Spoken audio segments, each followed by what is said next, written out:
মাননীয় মুখ্যমন্ত্রী মমতা বন্দ্যোপাধ্যায়ের উদ্যোগে 11তম বর্ষ জঙ্গলমহল উৎসব পালিত হল আউশগ্রাম 2 নম্বর ব্লকের অভিরামপুর ফুটবল মাঠে। প্রদীপ প্রজ্বলনের মধ্য দিয়ে উৎসব শুরু হয়। এই জঙ্গলমহল উৎসব চলবে দুদিন। আদিবাসী নৃত্য ধামসা মাদলের সুরে উৎসব মুখরিত এক পরিবেশ গড়ে ওঠে। সকল মানুষের সুবিধার্থে এই মেলায় বিভিন্ন স্টলের ব্যবস্থা করা হয়েছে। এলাকায় সাঁওতালিদের বিশেষ সম্মাননা করেন আগত অতিথিবৃন্দরা। মঞ্চে এলাকার সাঁওতালিদেরকে মাদল, ফুটবল এবং বিভিন্ন পুরস্কারে ভূষিত করা হয়। এমনকি পারদর্শী বেশ কয়েকজনকে চেক তুলে দেওয়া হয়।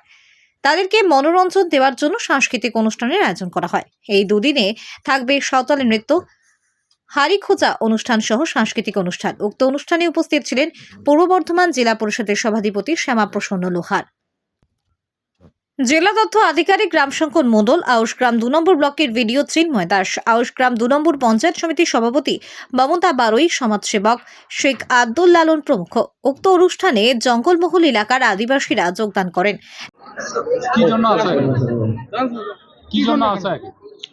আপনারা দেখছেন এখানে জঙ্গলমহল উৎসব। মাননীয় মুখ্যমন্ত্রী মমতা বন্দ্যোপাধ্যায়ের যে স্বপ্ন পশ্চিমবঙ্গের আদিবাসী সমাজকে নিয়ে, তো পূর্ব বর্ধমান জেলায় আউশগ্রাম 2 ব্লকের এরাল জিপিতে সূচনা হলো আজকে। বিশেষত আদিবাসী সমাজের যে মাঝি বাবারা রয়েছেন ওনাদেরকে সম্মান প্রদর্শনের মাধ্যমে এই অনুষ্ঠানের শুভ সূচনা হয়েছে এবং কিছু পরিষেবা প্রদান হয়েছে।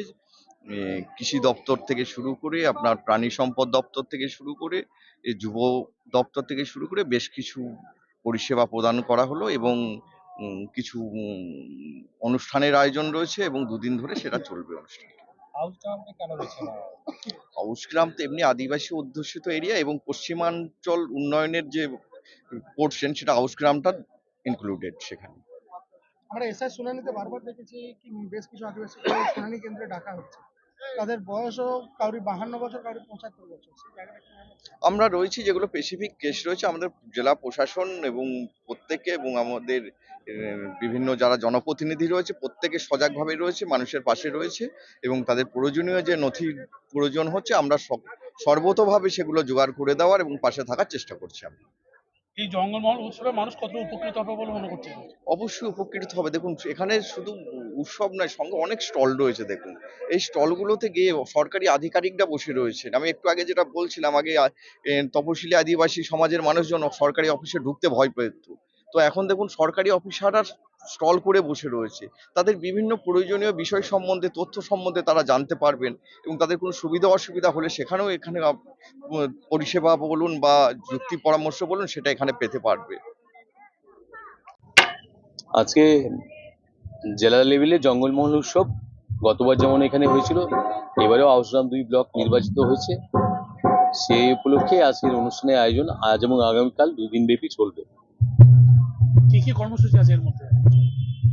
আদিবাসী মানুষদের বিভিন্ন যেগুলো সরকারি প্রচার প্রকল্প সেগুলো সম্পর্কে জানানো, বিভিন্ন স্টল হয়েছে সেই বিভিন্ন ডিপার্টমেন্টের, এবং আদিবাসী মানুষদের সম্বর্ধনা দেওয়া হলো এবং তারপর আদিবাসী মানুষদেরকে যে সমস্ত বেনিফিট দেওয়া হয় সেগুলো বিভিন্ন স্টলের মারফত প্রচার হচ্ছে, মঞ্চ থেকেও প্রচার চলছে এবং তাদের ফেলিসিটেশন আমরা করলাম। বিভিন্ন ক্ষেত্রে আদিবাসী স্টুডেন্ট থেকে শুরু করে আদিবাসী বিদগ্ধ ব্যক্তিত্ব প্রত্যেককে আমরা ফেলিসিটেট করলাম। মানুষের কেমন, আদিবাসী সম্প্রদায়ের মানুষের কেমন উদ্দীপনা ছিল? উদ্দীপনা ভালো ছিল। এই একটু পরে অর্কেস্ট্রা শুরু হবে, তাতে উদ্দীপনা ওদের বাড়বে, ওরা যেটা চায়। তো প্রথম দিকে উদ্দীপনা ভালো ছিল, আর এই সময়তে যেহেতু একটা হিয়ারিং এর পর্ব চলছে সেক্ষেত্রে তুলনামূলক দুপুর দিকে আমরা যতটা প্রত্যাশা করেছিলাম একটু হয়তো কম হয়েছে, কিন্তু তবু অন্যান্য মানে যেগুলো খবর পাচ্ছে তার তুলনায় বেশ জমাটি ছিল আমাদের এখানের অনুষ্ঠান। পাশাপাশি একটা অভিযোগ আসছে, আপনার কালনা কাটোয়া থেকে যে সমস্ত খাদি বা অন্যান্য যে স্টলগুলো করা হয়েছে তাদের রাতের খাবার এবং থাকার কোনো ব্যবস্থা করা হয়নি বলে একটা অভিযোগ করছে। এই অভিযোগ আমার কাছে পৌঁছয়নি। যদি অভিযোগ আসে আমার কাছে আমি যথাযথ ব্যবস্থা নিয়ে নেবো। ঠিক আছে, এটা জেলার থেকে সমস্ত স্টল ডিপার্টমেন্ট ঠিক করে দিয়েছে, আমার কাছে যদি আসে নিশ্চয়ই আমি দেখবো। তারা অভিযোগ করছে খাবার কোনো ব্যবস্থা করেনি, রাত থাকার কোনো ব্যবস্থা করেনি, অথচ দুদিনের জেলার প্রোগ্রাম।